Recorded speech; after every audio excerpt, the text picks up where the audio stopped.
ഈ വർഷത്തെ കോഴിവെട്ട് കർമ്മം തറവാട്ട് നടന്നുകൊണ്ടിരിക്കുകയാണ്. രാവിലത്തെ പൂജയാണ് ഇപ്പോൾ നടന്നുകൊണ്ടിരിക്കുന്നത്.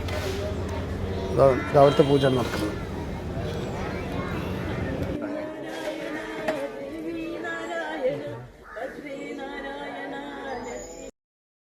ഇന്ന് തറവാട്ടിൽ മുത്തപ്പന് കൊടുക്കുക കേട്ടോ. കാരന്മാർക്ക് വെച്ച് കൊടുക്കുക, മുത്തപ്പന് കൊടുക്കുക എന്നൊക്കെ പറയും. കൊഴുതി, കോഴിക്കുരുതി എന്നും പറയും. അപ്പോൾ അതാണിന്ന് രാവിലെ 12 മണിയോടുകൂടി ഉത്തമത്തിലുള്ള പൂജകളൊക്കെ കഴിഞ്ഞ് ഇപ്പോൾ വൈകുന്നേരമായി.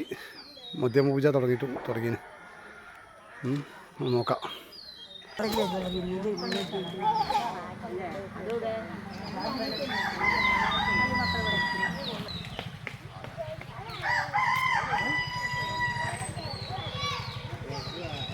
നമ്മളെ ലാലും ടീമും കേട്ടോ, സ്ഥിരം വരുന്ന ടീം തന്നെയാണ് നമ്മളെ കർമ്മികൾ.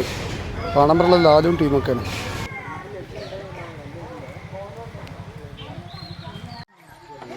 നമ്മളെ വാവട്ടത്തൊക്കെ തേങ്ങ ഒക്കെ നുറുക്കണേ. കോഴിയൊക്കെ വെട്ടി റെഡിയാക്കാണ്.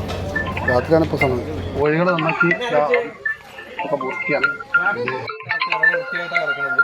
അതിന്റെ 11ാം ഭാഗത്ത് കുംഭൻ രാശിയിലാണ് ചൊവ്വുള്ളത്. ഭഗവതി വളരെയധികം തൃപ്തിപ്പെട്ടിട്ടുണ്ട്. ഞങ്ങളുടെ കർമ്മത്തിലല്ല, ഞങ്ങളുടെ പ്രാർത്ഥനയില്.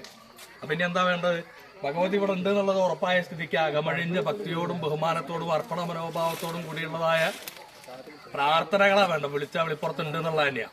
അപ്പൊ ആ പ്രാർത്ഥനകളിൽ എന്ത് വേണം? നമ്മളെ കുടുംബത്തിലേക്ക് ഐശ്വര്യവും അഭിവൃദ്ധിയും സന്താന ഗുണങ്ങളും കർമാഭിവൃദ്ധിയും ദാമ്പത്യ സുഖങ്ങളും കുടുംബ ഐക്യവും ധർമ്മദൈവ അനുഗ്രഹവും എന്നും നമുക്ക് ഉണ്ടാവണം എന്ന് എല്ലാവരും പ്രാർത്ഥിക്കാൻ വേണ്ടത്. നമുക്ക് ഏറ്റവും ലാസ്റ്റിലേക്ക് എന്ത് ചെയ്യാം?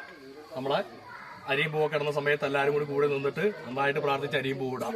ഇപ്പൊ ഞങ്ങൾക്ക് എന്താ വേണ്ട വെച്ചാൽ ഇതിലെ ആദ്യം വെട്ടിയ 3 കോഴീനെ ഏറ്റവും വേഗത്തിൽ വെവ്വേറെ പാത്രത്തിലാക്കിയിട്ട് ഒന്ന് കൊത്തി നന്നാക്കി തരണം. അതിന്റെ വലത്തേ കുറക്, മറ്റു കക്ക്, കരള് അങ്ങനെ തുടങ്ങിയതൊക്കെ അതിൽ ഉണ്ടാവുകയും വേണം കേട്ടോ.